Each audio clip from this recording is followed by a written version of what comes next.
Welcome to Season 5 of Public Health on Call, a podcast from the Johns Hopkins Bloomberg School of Public Health. I'm Joshua Sharfstein, Vice Dean for Public Health Practice and Community Engagement and a former health commissioner here in Baltimore, Maryland. Our goal with this podcast is to bring scientific evidence and experience to shed light on critical health issues. If you have questions or ideas for us, please send an email to publichealthquestion@jhu.edu. That's publichealthquestion@jhu.edu for future podcast episodes. Hi, I'm Lindsay Smith-Rogers, producer of Public Health on Call. Today, infectious disease specialist Dr. Monica Gandhi returns to the podcast to talk with Dr. Josh Sharfstein about what the pandemic will look like in 2022. Let's listen. Dr. Monica Gandhi, thank you so much for coming back to Public Health on Call. I remember vividly your episode where you talked about the benefits of masks and your episode where you talked about the benefits of vaccines. This is a difficult time for the country in the middle of this Omicron surge. What do you think is the key issue today? So, a lot is happening right now, like you said. We essentially are going through the highest number of cases that we've ever had. On the end, we're trying to ramp up testing. On the other hand, in places that are highly vaccinated, like my own in California, hospitalizations are staying manageable. There are a lot of incidental hospitalizations because we have COVID in the nose, and we're kind of different states, just like we were through the Delta surge, with different rates of vaccination, different styles of masking, different ways of masking, different mask mandates, and it's sort of a mess right now. And I think we have to go to a clean metric of success after this Omicron surge is over, with what determines for us how we're doing with the pandemic. And that clean metric of success is with the understanding that we're not going to be able to eradicate it. And I think we have to admit that. So right now, the challenge is twofold: getting through the Omicron surge with minimizing the loss of life to the extent that we can, and then rethinking our approach. Yes, I exactly agree with that. And, I think what is happening right now is there's an understanding that we can't eradicate COVID, which wasn't necessarily clear before. There was hopes that if we locked down and masked and distanced and ventilated and contact traced and tested enough that we could eradicate it. And it really isn't that we didn't do that enough, or some countries did that more than we, all of those strategies. It really is the nature of the virus, not humans, that make it impossible to eradicate. And that's really the animal reservoir. So Omicron likely came from an animal reservoir, actually. The longer period of infectiousness compared to smallpox, which is really short. COVID looking like other respiratory pathogens. Smallpox looked like itself, the only virus we could eradicate. And then the final reason is our vaccines don't provide sterilizing immunity. With each successive variant, less and less likely to stop transmission with our vaccines, but that doesn't mean they're not working extremely well against preventing severe disease, which is why we locked down to begin with. Got it. So I think you might have meant that this coronavirus came from an animal reservoir, not necessarily Omicron. Is that right? Yes, even though Omicron's, coronavirus came from an animal reservoir, but there's this idea, and if you look at sort of phylogenetics, it looks like Omicron didn't emerge from Delta. It looked like it actually came from an animal reservoir from May, and then it ultimately came to our human population. So it is true that we're always going to be getting variants from animal reservoirs. What is important, and that's really important to understand. Remember, there was a time where all the minks, unfortunately, were killed in Denmark in a strategy to take away the reservoirs. Coronavirus is found in many different animals, SARS-CoV-2 in specifically, and you can't eliminate animal reservoirs. It's actually a key infectious disease principle of an eradicable virus, that it can't have animal reservoirs. And smallpox doesn't, but coronavirus does. Got it. Well, I did not realize that about Omicron. So it sounds like COVID's here with us. We have to realize that. That doesn't mean that we are giving up, or that we don't control it, or that we don't do everything in our power to minimize its impact on society, but it is with us. So let's go to this point at some point in the future when we're really looking at hospitalizations as the key metric of success. What does that look like for our daily management of COVID or our daily lives? So what that looks like is, if we think about all the different respiratory pathogens, they each have sort of a typical hospitalization rate, mostly during the winter, because that's where seasonal respiratory viruses circulate. And for example, influenza has a hospitalization rate of about 50 people over 100,000 at any one time during a typical season. That doesn't mean that we should have maybe, by the way, tolerate that hospitalization rate, but that is the hospitalization rate. And then because influenza is less deadly than COVID, that was tolerated. So kind of a 50 over 100,000 hospitalization rate. And then we have Tamiflu, and we have, strategies that aren't great actually to bring down the mortality rate, meaning we don't have great antivirals for influenza once you get severe influenza.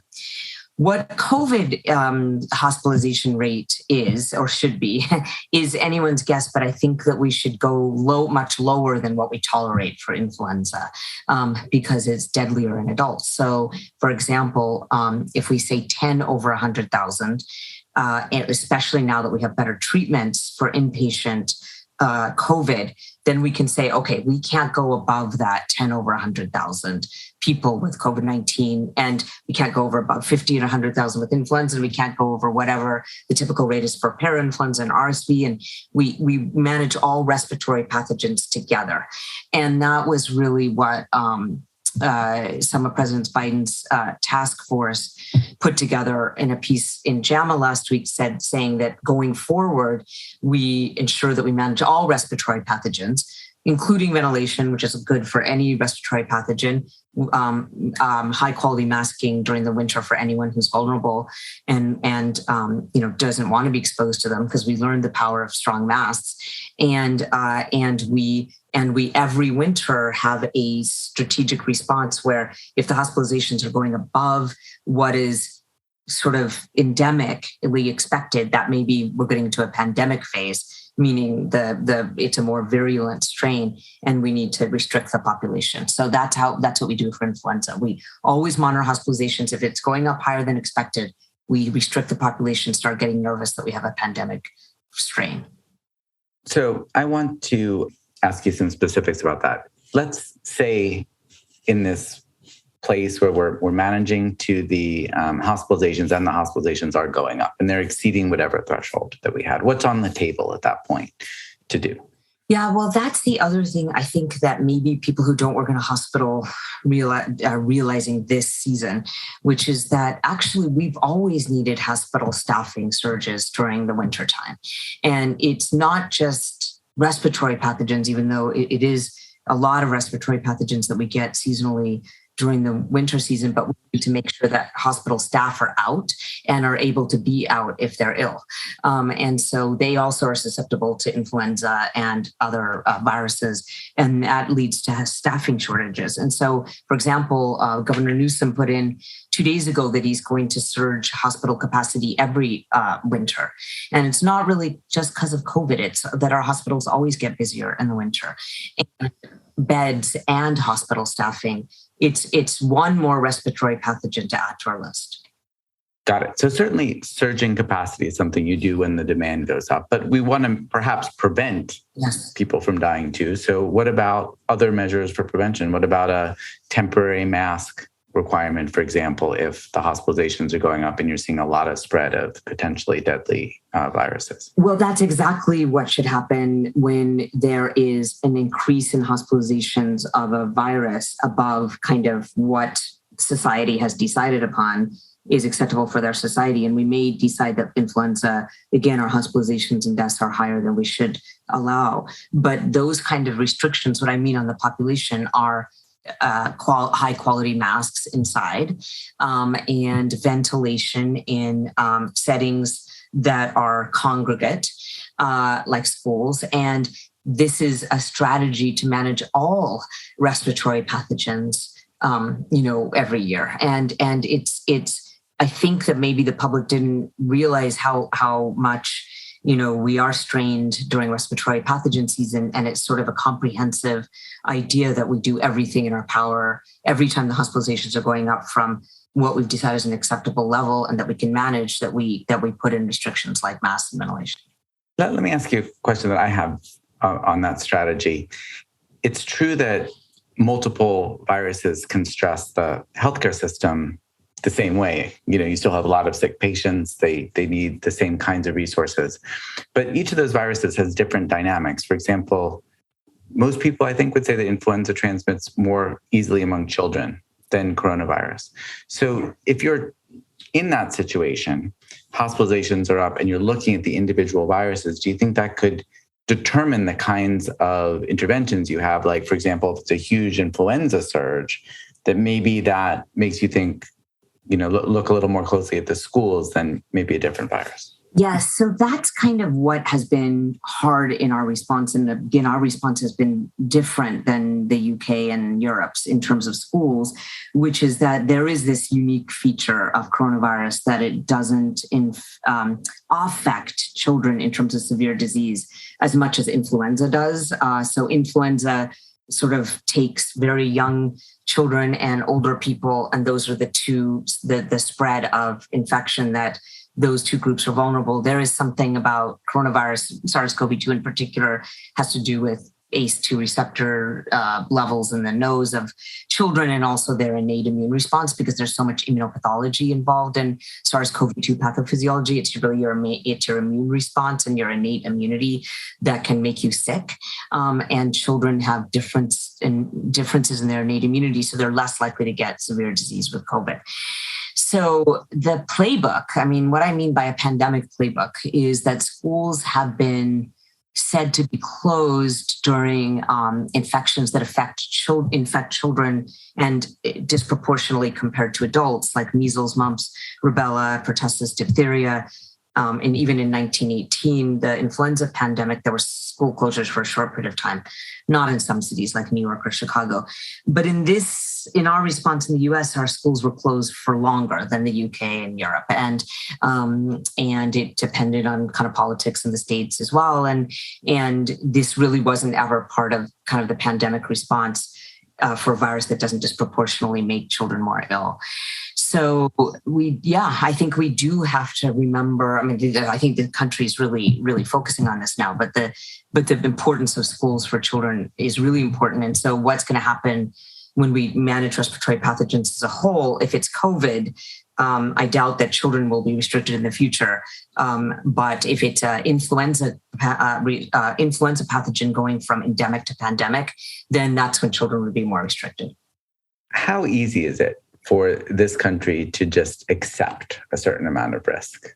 This has been a graduate level exam in risk communication, this pandemic. And sometimes people are ready to take on any risk, and they feel like any limitation of risk is an infringement on their freedom. On the other hand, there's some people who are terrified of even a relatively small amount of risk and very clearly want to avoid it. How do you get to a social understanding of acceptable levels of risk? I think it's such a great question, because we're dealing with this transition phase to endemicity now. And for example, the San Francisco Chronicle spent a whole article this last weekend about a mild symptomatic breakthrough, and it was really hard for some people, thinking, well, I could get a breakthrough infection with COVID.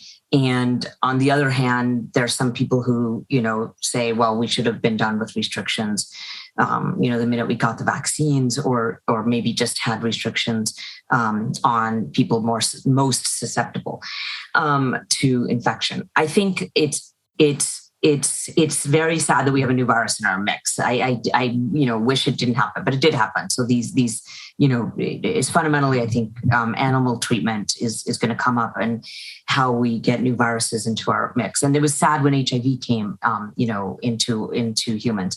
But the acceptance is that you decide a risk versus benefit analysis of, okay, if I'm vaccinated, I'm boosted, what's my risk of dying from COVID? And actually, the CDC and NIH just released incredible data just last week that showed the risk just even with 2 vaccines was 0.00003. So that's 4 zeros and then a 3 of dying from COVID if you're vaccinated. And then boosting will likely reduce that more. So it was really 0.3 over 10,000. And that's what that number is. And so it's such a low risk if you're vaccinated, though sometimes people are vaccinated think they're more at risk. And I think that's, again, there have been surveys that show that, and it could be the politics that we chose to use kind of more of a fear-based response instead of just kind of a clear epidemiology-based response. This is your risk. This is what that means. This is what 0.3 out of 10,000 means. Let me put that in conjunction with other risks that we normally take in life.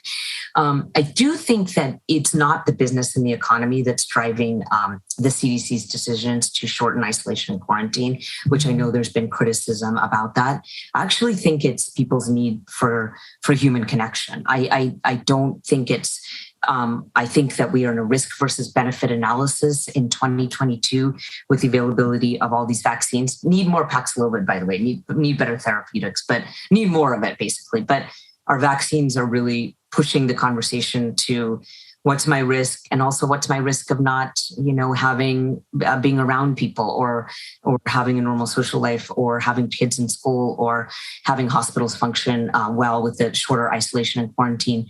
I think but we're so in the middle of this right now that it feels like it's cavalier of the CDC to say that. They really weren't being cavalier. I think they were being very wise. But again, everyone also has an opinion. So some public health officials are like, no, you're shortening it too much. And some public health officials are like, this is perfect. And so, everyone has an opinion, and we're in the middle of it. Yeah, it seems to me that I can imagine 2 future states, because as you say, the virus is going to become endemic, right? That's a choice that doesn't exist. We don't have a choice to make it endemic or not. It's going to become endemic in the United States for sure. And you could imagine that we come to essentially a compromise approach that we can live with, an approach that says we're going to kick in with a bunch of different things to protect ourselves when it gets to a certain level, like you're saying. Right. Or you could imagine we wind up essentially at that same place, but instead of it being a compromise approach or a consensus approach, half the people think it's too restrictive and half the people think it's not restrictive enough. And in the end, everybody's unhappy. Yeah. Do you know what I mean? That yes. Some people think that there should be incredibly strict precautions, even when it's a relatively low rate of disease. Again, we're talking about past the Omicron wave, but other people get upset even when the hospitals are filled and people are saying, well, wear masks in high risk situations. To them, that's too much.